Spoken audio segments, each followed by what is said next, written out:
Comments and Success Business Practice number 21 was to organize flexible working spaces where everything has a place and anyone who uses the space will know where each item is. Tell me about this practice. Our workspaces could all be reconfigured rapidly.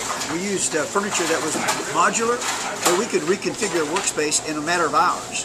Now, since we want people to take ownership for their workspace and sign for that workspace, we also want to be able to maximize the number of hours we use that workspace.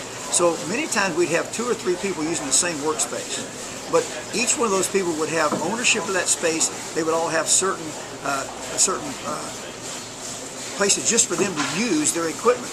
In other words, they may have a certain space they put all their personal items, and that would be their space. So they had ownership at the same time. It was very flexible. Now that seems like a common sense thing to me for everyone to use, but we wanted to make sure that we used our space every hour of the day we could. Therefore, it eliminated a lot of extra building space, and it made people feel very comfortable when they came to work. Can you give me an example in one of your businesses how this worked? Well, it worked in one of our businesses. We had a call center, and so we'd have 2 or 3 different shifts. Well, we had a special drawer for each one of those people to put their personal items. So that would be control.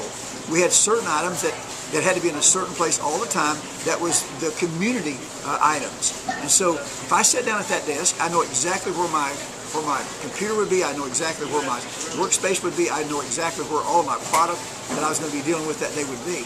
So that made me feel very secure because I felt comfortable. That was my space. At the same time, I had some community space. For instance, the dividers, that was community space. So that I had to respect, and I couldn't just use all of it just for me. Did the practice of this principle affect the way that you did your programming when you had a programmer set up a new software for your call center? Well, when we had software, of course, when you sign on, that becomes your site. It's just like today. I can take your computer and sign on to Google. That's my site on Google. And we did that, 25, 30 years before this ever was popular. We'd have you sign on. That would be your computer, your space. It would just be the equipment that would be the same. So everything else was had personal ownership. Great.